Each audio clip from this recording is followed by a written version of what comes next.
Alam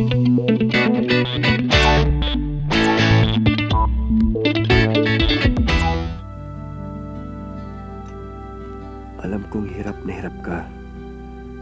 Pero darating din ang araw na matatapos ang lahat ng mga ito.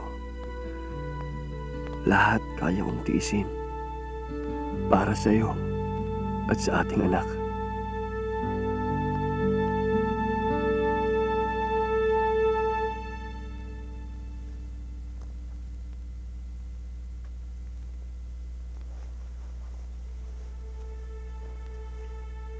Kahit gaano katagal na tayo magkahiwalay,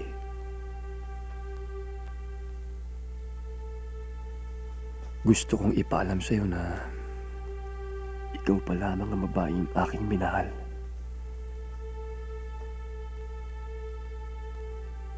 At hanggang sa oras na tayo ay magkita, ikaw at ikaw pa rin ang aking mamahalin.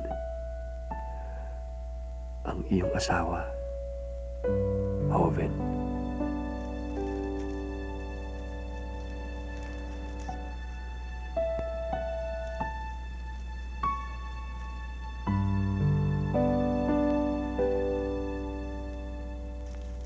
Sulatan mo siya. Para malinaw ang lahat. Lena, hindi kayo kasal ni Hoven. May anak ka lang sa kanya. Wala ka ng ibang obligasyon sa kanya. Naisulat po. Galing po sa katero. Sino sumusulat sa'yo? Yung hipag ko. Yung bunsong kapatid ng asawa kong tinurotot ng alaga niya sa Japan. O, paano Martha? Alis na kami. O sige, mag-iingat kayo ha. Bye-bye. Bye-bye, Bye-bye, Junjun.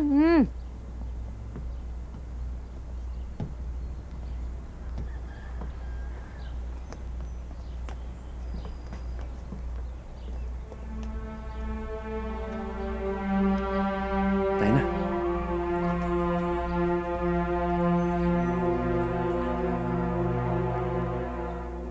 Kailan pa nangyari to?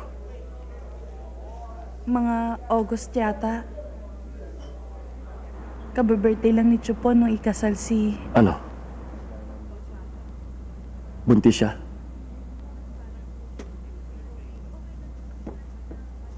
Yung anak ko, pare. Malaki na, pare. Inaapi po ng asawa yung anak ko. Hindi namin alam, tol eh. Putang ina! Putang ina, pare! Bakit pinabayaan yung anak ko? Bakit mo sila pinabayaan? Ben, huwag ka Bakit hindi mo pinantayan yung asawa ko? Ben! Bakit mo sila pinabayaan? Itiwan niyo ako! Pare, relax ka lang. Kamukhang kamukha talaga ng nanay mo, Pinggoy. Naipakita ko na ba sa'yo yung litrato ni Irma nung bata pa siya? Nako, tay. Ilang beses na. Tay, patutulugin ko na yung bata. Sige, Sige po.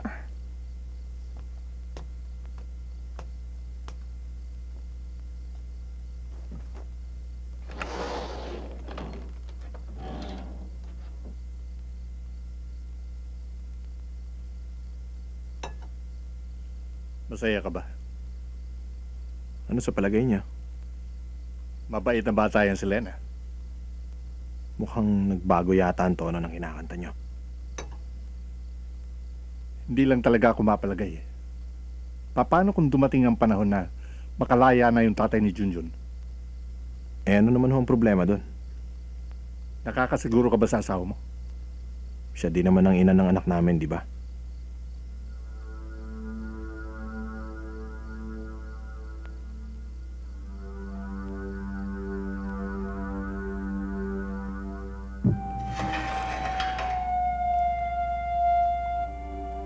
Oh.